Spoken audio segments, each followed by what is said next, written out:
Sunlight filtered into the church lobby and rested on the backs of, and Raymond Peadlebody counted them, 131 people. He also attempted to count the lint particles as they floated in the atmosphere. However, in the act of calculating, a surge of guests passed by.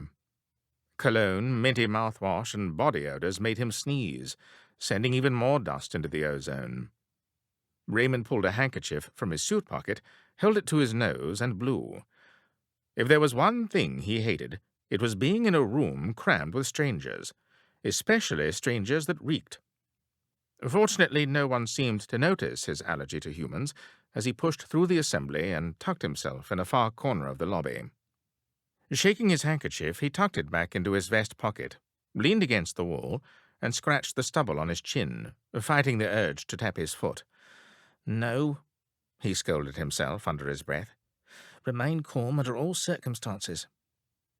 The words passed through his teeth like steam from a tea kettle. "If they suspect who I am, it'd be a social disaster. No social disasters." The guest book lay open on the desk next to him, unsigned, pen-covered and unused. A doily laced the linen tabletop and provided a cushion for the leather-bound journal. A silver vase with a single white rose cast a faint shadow onto the empty pages. Raymond rolled his tongue over his left fang as he scanned the crowd and then glanced down at the guest book. "They probably don't even have names," he said, as though the little journal cared. "The non-human ones, that is. And the humans are most likely protecting their identity. Just saying," he added. The journal lay quiet, of course, but that didn't make it or Raymond any less lonely.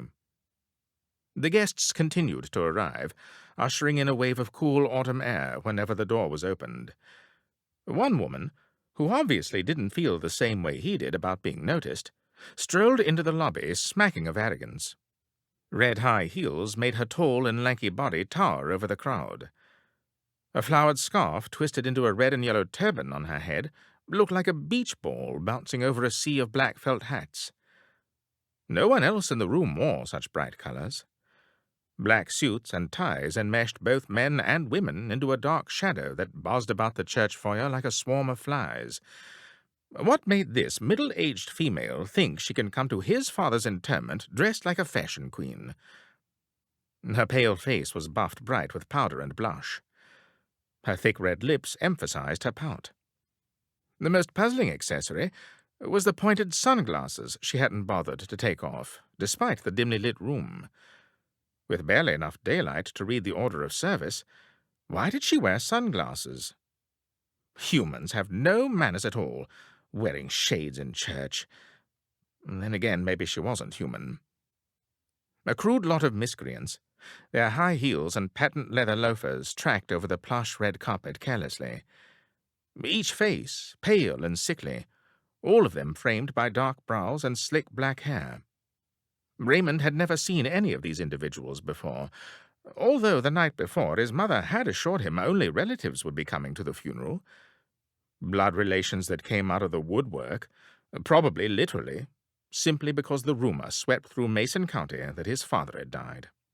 "That's what vampires do for half-bloods," his mom had explained the day before when they unpacked their suitcases in their stuffy motel room. "Half-bloods like you and me and your father. Those who aren't privileged enough to be pure-blooded vampires." Raymond had snuffed his mother's explanation, caring little about being a half-blood, much less a vampire. He hated his father, Rockford Peadlebody, who now lay resting in the casket in the sanctuary.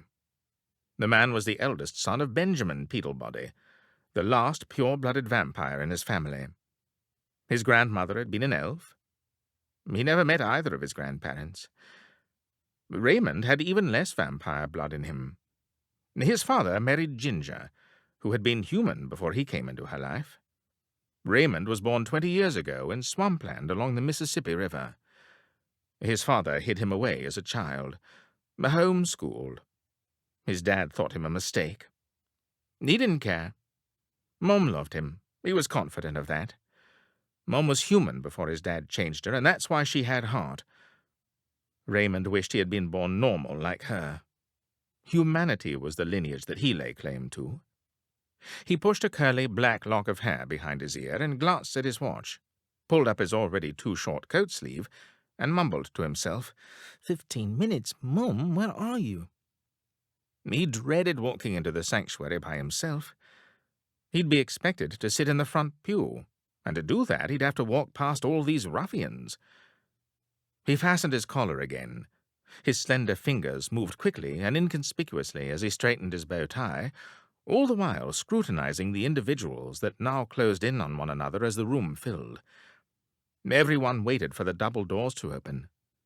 Soon the swarm will pack into the sanctuary like a flock of crows, black as night and just as ravenous. His gaze drifted to the woman with the turban. She stood close enough that the scent of her perfume gagged him. He coughed into his handkerchief and tucked it back in the pocket on the inside of his coat. She looked at him. He gave her a cordial smile, which she did not return. She stepped up to the refreshment table and leaned over the elaborate centerpiece as though enjoying the flowers. She didn't sniff them, though. She picked at them with long, pointed fingernails painted fire-engine red.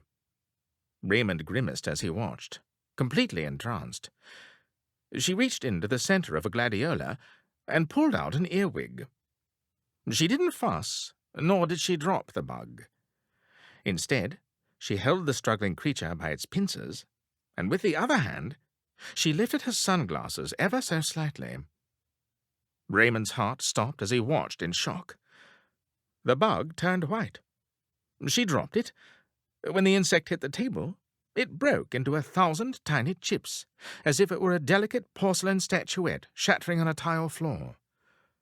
The woman quickly brushed the splinters onto the carpet. She turned sharply and looked at Raymond.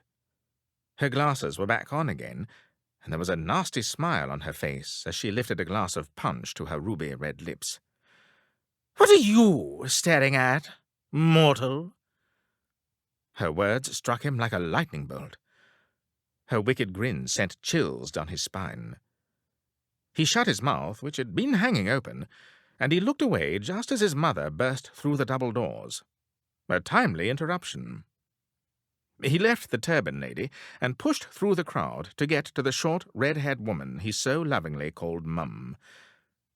Ginger Peadlebody was nothing special in anyone's eyes but her son's. Most guests turned their heads away when she entered, as she was not particularly attractive. Just the opposite. It wasn't her fault.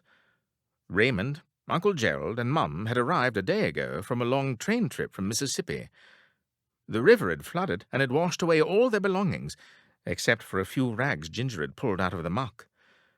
Today she wore one of her faded, mud-stained house dresses and wrapped a crochet shawl over her shoulders.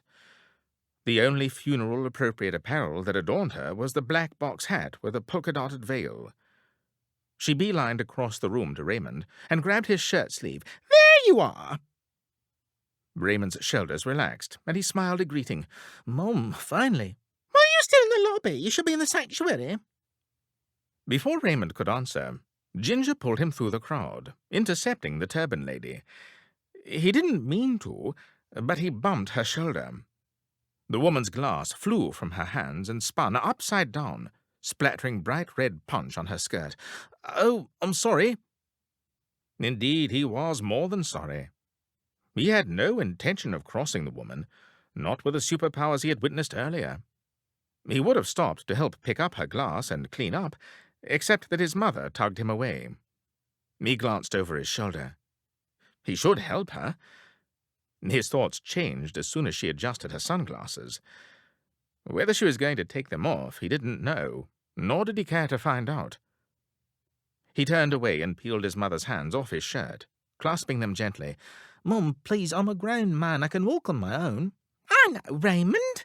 Just hurry and get clear of these hoodlums. I'll worry about you around them." "Why?"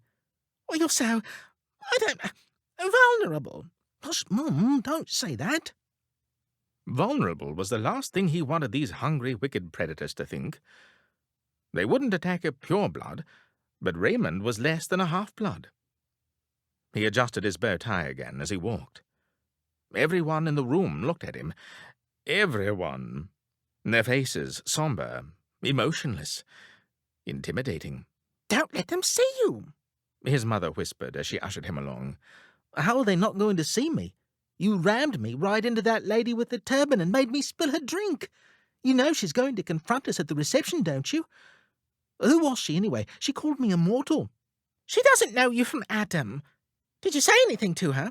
Well, just that I was sorry. Sorry? Ginger rolled her eyes.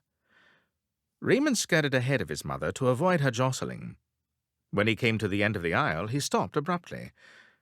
Ginger bumped into him, knocking him forward and into the casket. He managed to catch the spray of roses before they hit the floor and placed them on the dark cherrywood cover.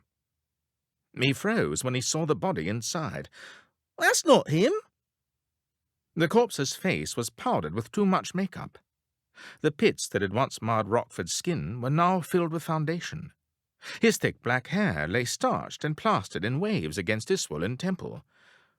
Worse, his mouth was sewn shut.